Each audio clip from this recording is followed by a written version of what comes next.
बहुत समय पहले राजगृह की हरियाली से भरी घाटियों में एक शांत मठ था, जहां भिक्षु सौहार्द से रहते थे और भगवान बुद्ध के मार्गदर्शन में धर्म का अभ्यास करते थे। उन भिक्षुओं में से एक था सनंद, एक युवा भिक्षु जो एक समृद्ध परिवार से आया था। उसने सत्य की खोज में संसार के सभी सुखों को त्याग दिया था, लेकिन एक चीज वह अनजाने में अपने साथ ले आया था। वह था आलस्य। शुरुआत में सनंद बहुत उत्साहित था। उसने अपने सिर का मुंडन करवाया, गर्व से केसरिया वस्त्र धारण किया और श्रद्धा से मंत्रोच्चार किया।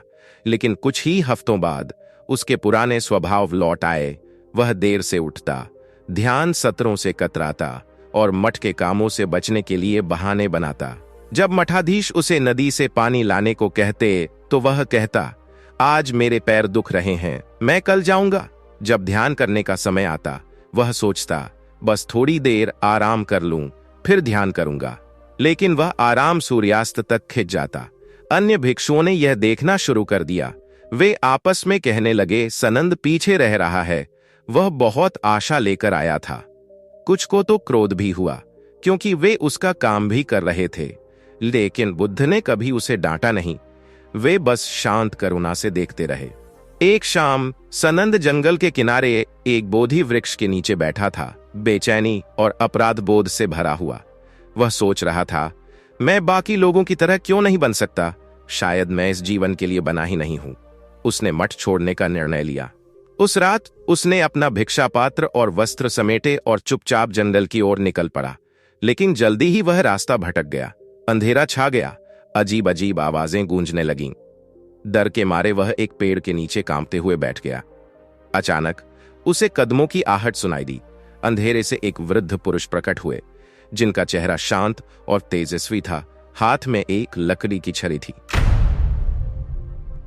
वृद्ध ने सनंद से कहा, तुम्हारी चाल में द्वंद्व है पुत्र। किसकी तलाश में हो और कांपते हुए किससे भाग रहे हो? सनंद हड़बड़ाया, लेकिन फिर उसके शब्दों ने भीतर छुपी बेचैनी को बहा दिया। मैं एक भिक्षु हूं, या शायद अब नहीं, मैं मठ छोड़ आया हूं।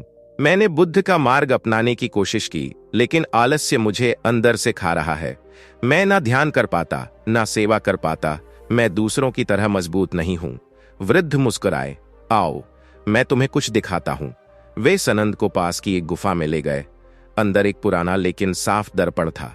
इसमें देखो, उन्होंने कहा। सनंद ने जैसे ही देखा, वह चौंक गया। उसने खुद को दो रूपों में देखा। एक रूप शांत, तेजस्वी और स्थिर था, वह भिक्षु जो वह बनना चाहता था। दूसरा रूप झुका हुआ, नींद में डूबा हुआ, सुस्त और थका हुआ था, उसके आलस्य की छाया। वृद्ध ने कहा, दोनों रूप तुम्हारे अंदर हैं, लेकिन जिसे तुम भोजन देते हो वही शक्तिशाली बनता है। तुम्हारा आलस्य तुम्हारा शत्रु नहीं, वह तुम्हारा शिक्षक है। यह दिखाता है कि तुम्हारा मन अभी भी आराम और भय से चिपका हुआ है। इसका सामना करो, इसे समझो और फिर उठो। सनंद पूछा, लेकिन मैं कब तक इससे मुक्त हो पाऊंगा? वृद्ध कुछ पल मौन रहे और फिर बोले, क्या तुमने कभी देखा है सूर्य हर दिन कितना श्रम करता है कि एक कमल खिले? लेकिन कमल तब खिलता है जब उसका समय आता है। तुम अभी कीचड़ में हो। यह दोष नहीं, यह पहला चरण है। सनंद चकित हुआ, तो क्या मुझे मठ लौट जाना चाहिए? वृद्ध मुस्कुराए, यह निर्णय तुम्हारा है, लेकिन स्मरण रखो, आलस्य बाहर का नहीं होता। यह भीतर की अनजानी पीड़ा से उपजता है। जब तुम उस पीड़ा को पहचान लोगे, आलस्य स्वयं झर जाएगा। इतना कहकर वह वृद्ध उठे और घने अंधकार में विलीन हो गए। अगली सुबह भिक्षु मठ के द्वार पर एक बदला हुआ सनंद देखकर चकित रह गए। उसके चेहरे पर संकल्प था, आंखों में तेज। वह सीधे बुद्ध के पास गया और नतमस्तक हो गया और बोला, भगवान, मैं अब फिर से आरंभ करने के लिए तैयार हूं, न कठोरता से बल्कि संतुलन और समझ के साथ। बुद्ध मुस्कुराए और बोले, जैसे वीणा की तारों को न ज्यादा कसना चाहिए और न ढीला छोड़ना चाहिए, वैसे ही तुम्हारे प्रयासों में संतुलन होना चाहिए। मध्यम मार्ग पर चलो और आलस्य भी तुम्हारी शक्ति बन जाएगा।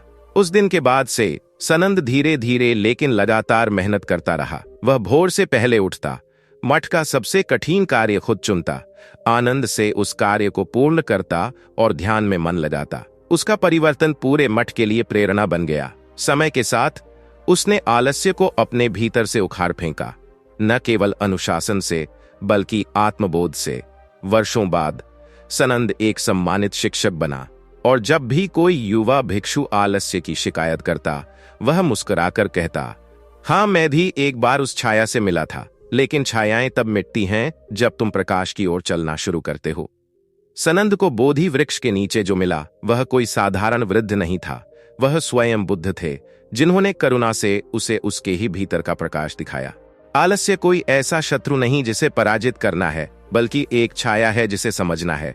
आत्म जागरूकता, सौम्य अनुशासन और निरंतर प्रयास से हमारी सबसे बड़ी कमजोरी भी हमारी सबसे बड़ी शक्ति बन सकती है।